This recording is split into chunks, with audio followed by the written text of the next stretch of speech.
자, 이번 시간에는 소아 무증상 단백뇨에 대해 이야기해 보겠습니다.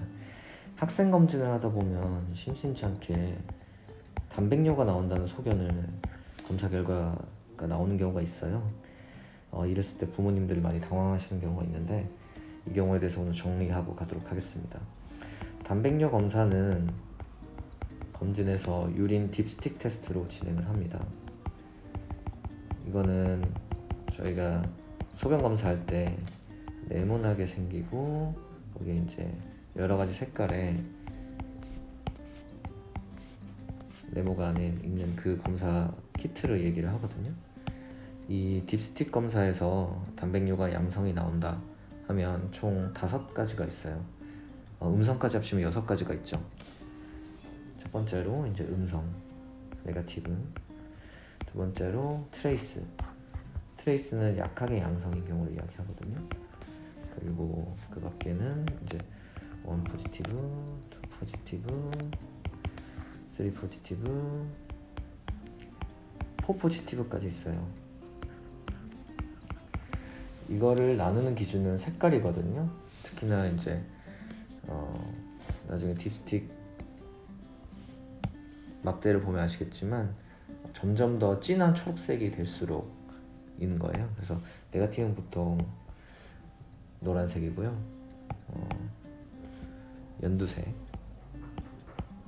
더 진한 연두색, 거의 뭐 파란색 계열에 가까우면은 파란색에서 초록색이 좀 섞인 느낌. 이렇게 되면은 4 포지티브예요. 그래서 이거 색깔을 보고 구별을 하고요. 중요한 거는 이게 실제적으로 정량적으로 봤을 때 얼마나 단백뇨가 있는가에 대한 대략적인 범위가 주어져 있어요. 뭐냐면 트레이스는 15에서 30mg/dl의 단백뇨를 의미를 하고요. 1 포지티브는 30에서 100, 2 포지티브는 100에서 300, 3 포지티브는 300에서 1000, 5 포지티브는 1000 이상. 1000mg 이상이니까 1g이죠.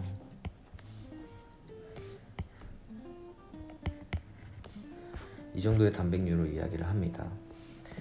재밌는 점은 이제 학령기 소아 청소년 대상으로 했을 때 약 5에서 10%까지도 이 딥스틱 테스트가 양성이 나온다는 거예요. 양성이라고 하면은 1 포지티브 이상을 이야기를 하거든요. 트레이스는 아니고 1 포지티브 이상이에요. 청소년의 5에서 10%까지도 나올 수 있어요. 여기서 중요한 거는 의미 있는 지속적 단백뇨는 저희가 이제 추가 검사를 했을 때 약 0.1%만이 지속적 단백뇨를 가지고 있어요.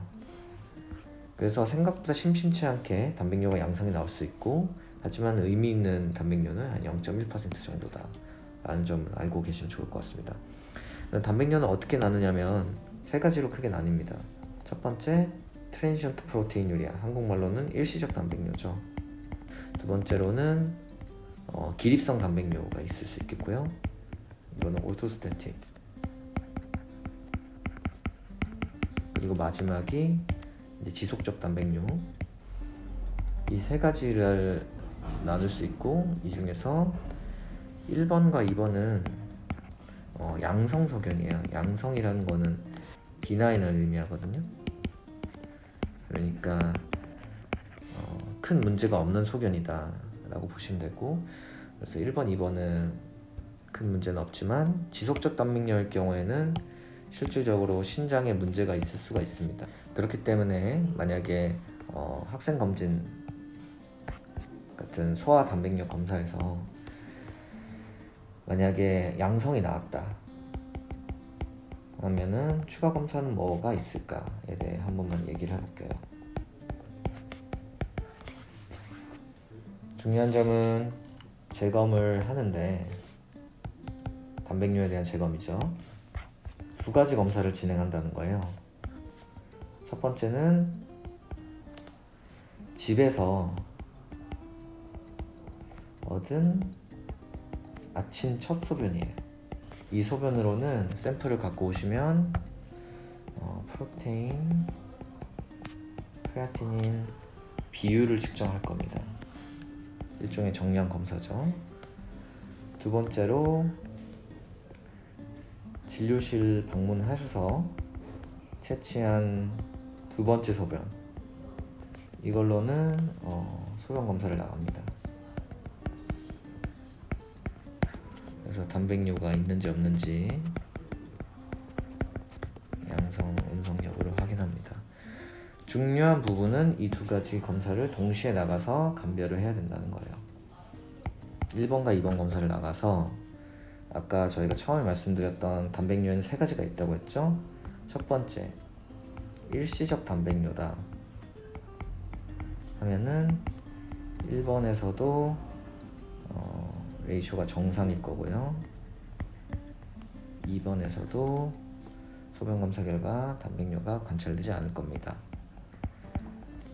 이러면 추가 검사는 필요 없어요. 그러면 이런 분들은 왜 애초에 단백뇨가 나왔냐?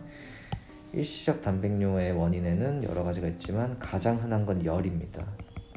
감염을 포함한 열이 있을 수 있고요. 두 번째로 운동이나 경련 등과 같이 단백질이 많이 생성될 수 있는 환경. 세 번째로 하이포볼레미아, 즉 저혈량 상황, 그리고 스트레스 등이 있을 수 있겠습니다. 네, 중간에 꺼졌어서 다시 조금 진행할게요. 두 번째로 기립성 단백뇨의 경우에는 첫 번째 집에서 얻은 첫 소변 같은 경우에 정상이 나와야 되고요. 두 번째로 진료실 방문해서 채취한 두 번째 소변에서는 단백뇨가 나오는 소변이 있어야 됩니다. 이게 생각해보면 당연한 게 기립성 단백뇨라는 거는 이제 서 있는 자세에서 단백질 배설량이 증가하다 보니까 소변에서 단백뇨가 검출되는 일시적인 경우를 이야기를 하고, 그렇기 때문에 집에서 누워서 잘 때는 당연히 단백뇨가 나오지 않다가 진료실로 이동하는 과정에서 단백질 배설량이 증가하면서 단백뇨가 일시적으로 나오는 경우에 해당되고요. 이 경우는 일반적이라기보다는 항상 그런 건 아니고, 특히나 이제 남자 청소년에서 조금 더 흔하다라고 알려져 있습니다. 마지막으로 세 번째, 지속성 단백뇨. 양성소견이 아니라 실질적으로 신장에 문제가 있는 경우죠. 이 경우에는 첫 번째, 집에서 누워있다가 측정한 첫 소변에서도 단백뇨 소견이 있어야 되고, 두 번째로 진료실로 이동해서 측정한 소변 검사에서도 단백뇨가 둘 다 있는 지속적인 단백뇨 소견이 있는 경우입니다. 이 경우에는 당연히 말씀드린 대로 신장 자체에 문제가 있는 경우로 사구체 질환이 가장 대표적이라고 할 수 있겠죠. 미니멀 체인지 디지스라든지 FSGS나 IgA 네프로패시와 같은 신증후군 경우에 단백뇨가 흔히 있을 수 있고요. 따라서 지속성 단백뇨에 대해서는 추가적인 검사가 필요하고요. 추가 검사를 하면 단백뇨가 발생할 수 있는 히스토리 테이킹을 제대로 하고, 피지컬 이그제미네이션이나 비유형 크레아티닌 같은 신장 기능 검사, 일렉트로라이트 전해질 검사, 키드니 소노를 봐서 키드니 모양을 한번 확인할 수 있겠고, C3, C4나 ANA 같은 류마티스 인자들도 한번 확인을 볼 필요가 있겠습니다. 네, 이상입니다.